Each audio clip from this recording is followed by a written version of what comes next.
Hello mga inay, magluto tayo ngayon ng pansit bihon. Meron tayong pork cubes, pamintang durog, bawang, sibuyas, carrots, baboy, manok,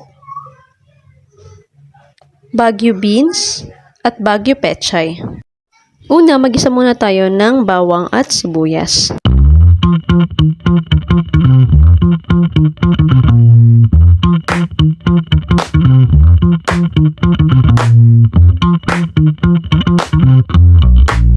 Kapag malambot na ang sibuyas at brown na ang bawang, ilagay natin ang baboy. Ang baboy na yan ay tira sa niluto kong gatang upo. Hindi kasi kami masyadong mahilig ni Mr. sa baboy. Mas gusto namin puro gulay. Pag brown ng baboy, sunod na natin ang pinakuloan kong manok.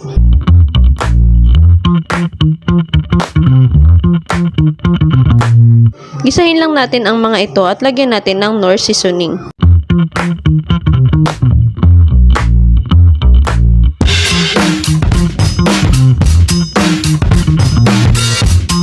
Pagkatapos ay sunod na natin ang carrots.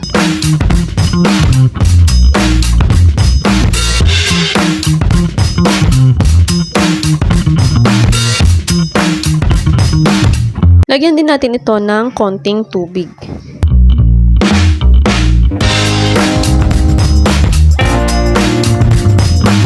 Pagkatapos ay sunod na rin natin ilagay ang Baguio beans.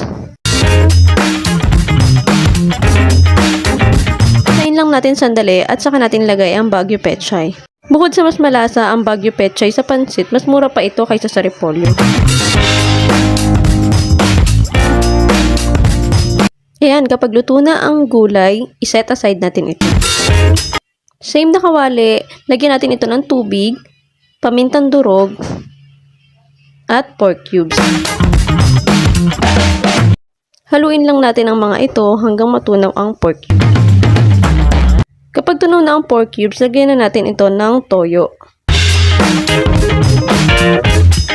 Lagyan mo na rin ng konting patis. Kapag okay na sa'yo ang lasa ng sabaw, ilagay mo na ang bihon.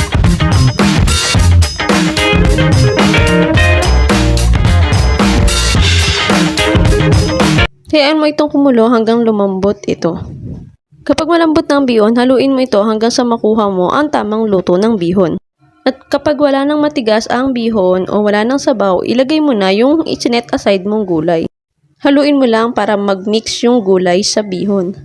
At tapos na nga ang ating pansit bihon.